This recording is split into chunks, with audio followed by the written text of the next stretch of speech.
Assalamualaikum warahmatullahi wabarakatuh. Alhamdulillah, kembali lagi hari ini kita bertemu pada hari Kamis tanggal 1 April ya, awal bulan.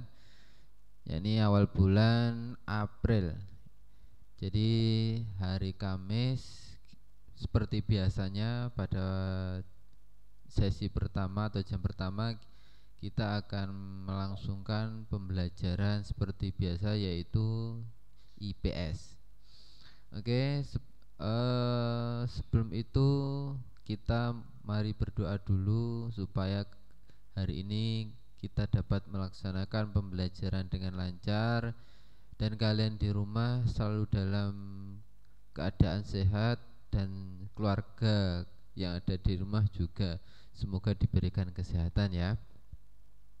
Oke, mari kita berdoa dulu di rumah masing-masing supaya kita diberikan kemudahan dan kelancaran. Berdoa mulai.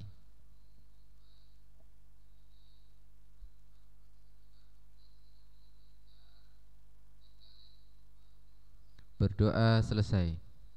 Oke, bagaimana anak-anak kabarnya? Ya, jadi kita sudah hampir setahun melaksanakan pembelajaran jarak jauh ya atau virtual. Saya harap semua anak-anak kelas 7 SMP Huda selalu dalam lindungan Allah dan selalu jaga prosedur kesehatan ya. Selalu jaga kesehatan yang jelas.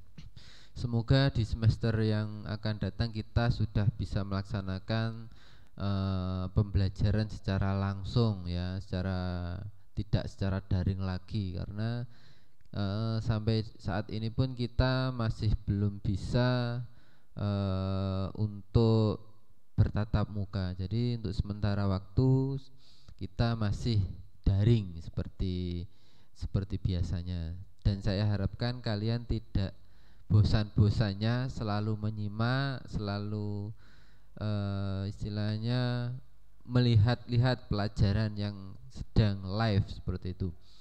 Saya ingatkan lagi, untuk presensi jangan lupa diisi yang ada di link yang sudah disediakan Bapak dan Ibu guru.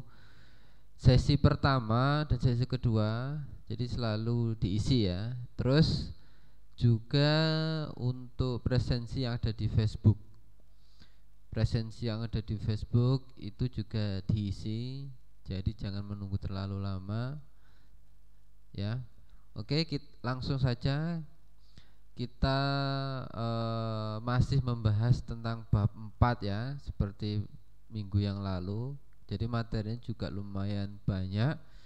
Dan hari ini sedikit saya ulas atau saya rangkum masih dengan sejarah Indonesia ya, masih ada kaitannya dengan sejarah ini ya, yaitu tentang asal usul nenek moyang bangsa Indonesia atau leluhur bangsa Indonesia. Nah, itu asal usulnya dari mana? Nah, nanti akan kita bahas, silahkan disimak ya. Oke, mengenai asal usul nenek moyang Indonesia di sini ada beberapa teori ya atau pendapat ya yang berkembang di saat ini, yang saling saling mempengaruhi seperti itu ya. Jadi ada kurang lebih 3 teori yang berkembang yang menggambarkan tentang asal usul nenek moyang bangsa Indonesia ya. Nah, karena ada beberapa pendapat atau teori di sini, sehingga setiap teori di sini mempunyai bukti-bukti sendiri, mempunyai pendapatnya sendiri seperti itu ya. Nah, untuk ini teori yang berkembang di sini kurang lebih ada 3 teori ya, ada 3 teori yang berkembang ya tentang asal usul nenek moyang bangsa Indonesia. Jadi yang pertama yaitu teori Yunan. Nah, nanti seperti apa teori Yunan? Nah, nanti akan kita bahas setelah ini ya. Ada yang pertama itu teori Yunan, yang kedua ada teori out of Africa.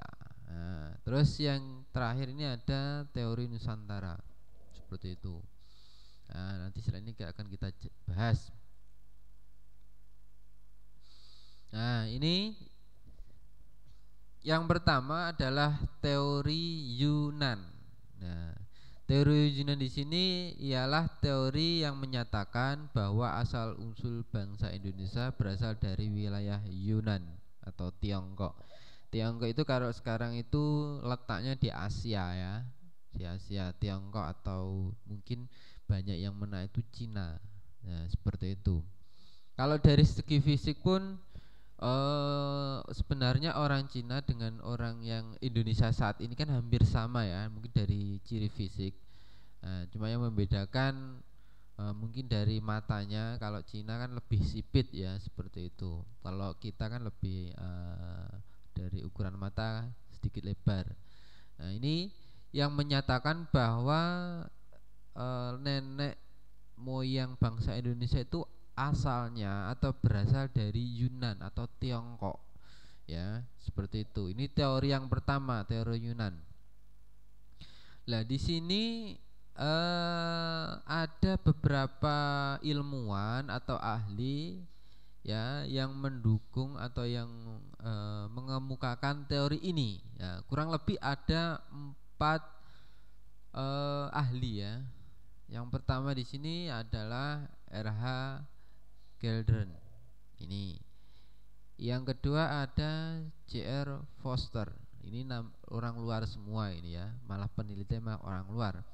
Orang Indonesia tidak ada ya. Nah, ini. Terus yang ketiga ada J.H.C. Kern. Terus ada J.R. Logan. Kurang lebih ada 4 ini yang mendukung teori Yunan atau teori bahwa nenek moyang bangsa Indonesia berasal dari Tiongkok atau Cina, daerah daratan Cina, seperti itu ya. Selanjutnya berdasarkan teori tadi, teori Yunan tadi, ada 3 gelombang kedatangan bangsa Tiongkok ke Indonesia ya. Ini masih teori yang pertama ini ya.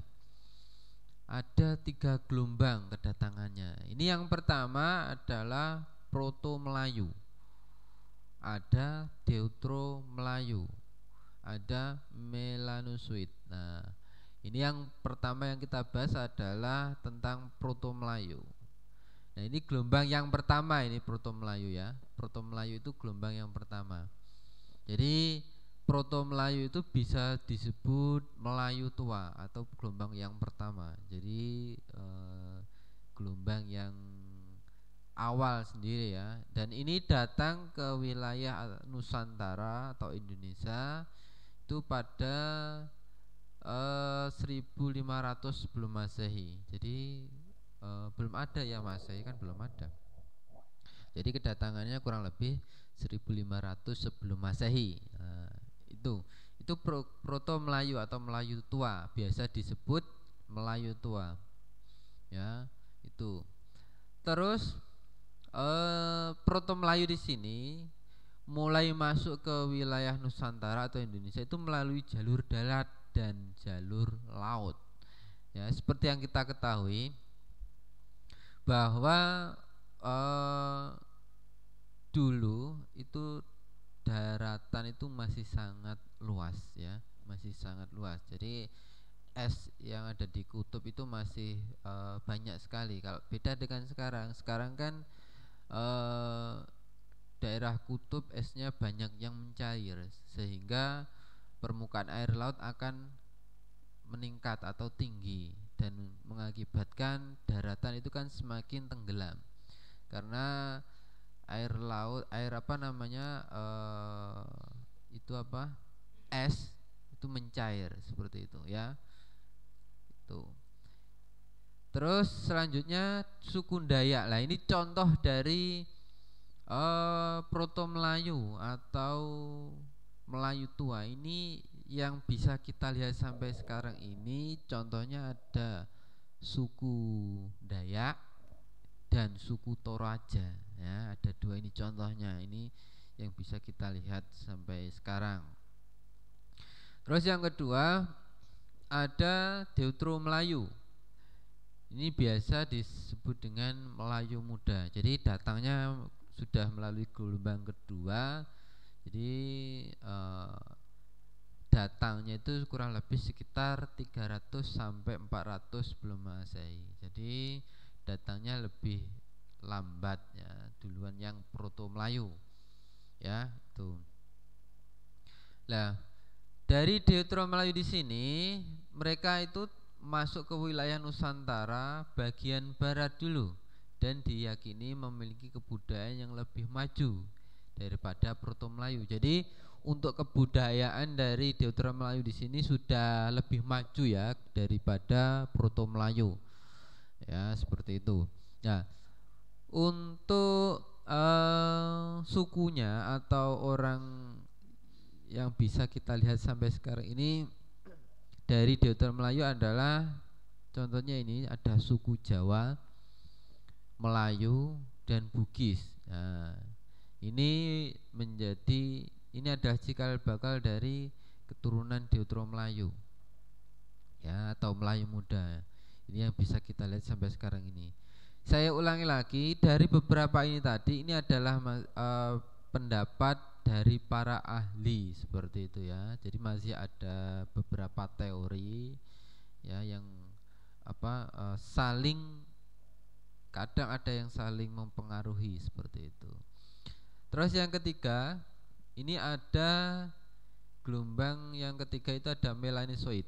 Nah, Melanosoid di sini yang datang ini dari wilayah timur atau Papua di sini pada akhir zaman es. Akhir zaman es itu 70.000 sebelum Masehi seperti itu ya. Kita lanjut.